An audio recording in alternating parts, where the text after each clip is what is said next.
आगे बढ़ेंगे और खबर शामिल करेंगे झंग से। राना मोहम्मद रमजान की रिपोर्ट के मुताबिक जहां पर क्रिमिनल्स के खिलाफ क्रैकडाउन जारी है, डीपीओ मोहम्मद राशिद हिदायत ने कहा है कि क्रिमिनल गैंग्स, मंशियात फरोश और इश्तिहारी मुजरिमान के खिलाफ क्रैकडाउन में तेजी लाई जाए। थाने में आने वाले मुतासरीन की दादरसी और उनकी शिकायत का फौरी हल यकीनी बनाएं। इन ख्यालात का इज़हार उन्होंने थाना सैटेलाइट टाउन के सरप्राइज विजिट के दौरान पुलिस अफसरान को अहकामात जारी करते हुए किया। डीपीओ मोहम्मद राशिद हिदायत ने सैटेलाइट टाउन का सरप्राइज विजिट किया और इंस्पेक्शन की। डीपीओ ने हवालात, जुमला, दफातर और फ्रंट डेस्क पर पेंडिंग दरख्वास्त हाई का तफसीली जायजा लिया और थाने में मौजूद साइलिन से भी मुलाकात की और मसाइल दरियाफ्त किए।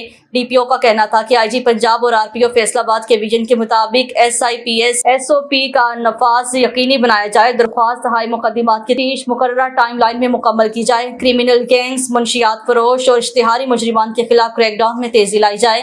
डीपीओ का मज़ीद कहना था कि मुहर्रमुल हराम के हवाले से जुमला स्टाफ को प्राइस की अंजामदही के हवाले से ब्रीफ किया जाए ताकि पुलिस अफसरान और जवान अपने प्राइस अलर्ट होकर सर अंजाम दें।